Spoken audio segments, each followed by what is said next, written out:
వేయబడకుండే. జగత్తు పునాది అంటే ఈ భూమి సృష్టి, ఈ విశ్వంలో ఏమీ సృష్టింపబోనుకో తన సంకల్పంలో ఉన్న భాగం ప్రియమైన వాళ్ళ, తన చిత్త ప్రకారమైన దయా సంకల్పము చొప్పున అన్నాడు.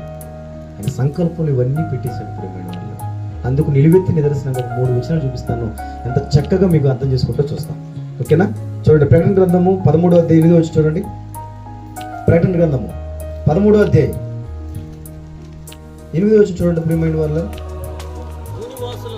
భూనివాసులందరూ అనగా జగదుత్పత్తి మొదలుకొని వధింపబడి ఉన్న గొర్రెపిల్ల యొక్క, చాలండి, ఏం రాశారు తెలుసా యోహాను గారు పద్మాస దీపంలో? జగదుత్పత్తి మొదలుకొని వధింపబడి ఉన్న గొర్రెపిల్ల.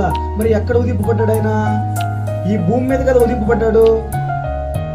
జగత్తు పునాది వేయబడక మునిపే ఆయన బలి అవుతాడని, ఆయన గొర్రెపిల్లగా ఈ భూమి మీదకి వస్తాడని, మనందరి కోసం తన ప్రాణాన్ని అర్పిస్తాడని దేవుడి మేలులో మనకు అర్థమవుతుంది.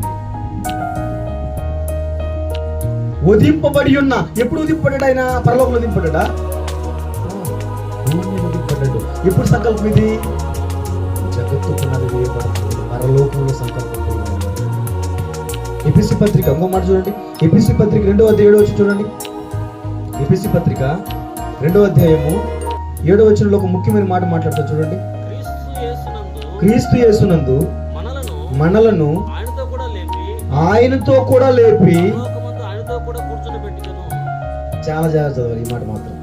2వ అధ్యాయము 7వ వచనం. క్రీస్తు యేసునందు మనలను ఆయనతో కూడా లేపి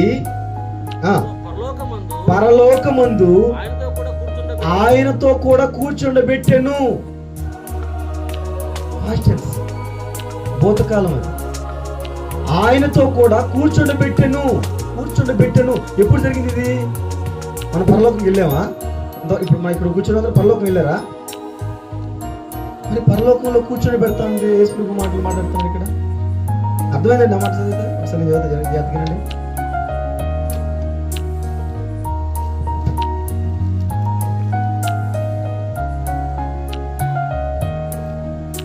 రెండవ 7వ వచనం. క్రీస్తు యేసునందు మనల్ని ఆయనతో కూడా లేపి పరలోకమందు ఆయనతో కూడా కూర్చుండబెట్టెను. అంటే నువ్వు భూలోకంలో క్రీస్తుని నమ్ముకుంటావని, నువ్వు సంఘానికి వస్తావని, నువ్వు పరలోకానికి తిరిగి మళ్ళా యేసుక్రీస్తు ప్రభు నిన్ను సింహాసనం మీద కూర్చోబెడతాడని, ఈ విషయాలన్నీ ఎప్పుడు సంగతి? ఇవన్నీ జగత్తు పునాది వేయబడుతుంది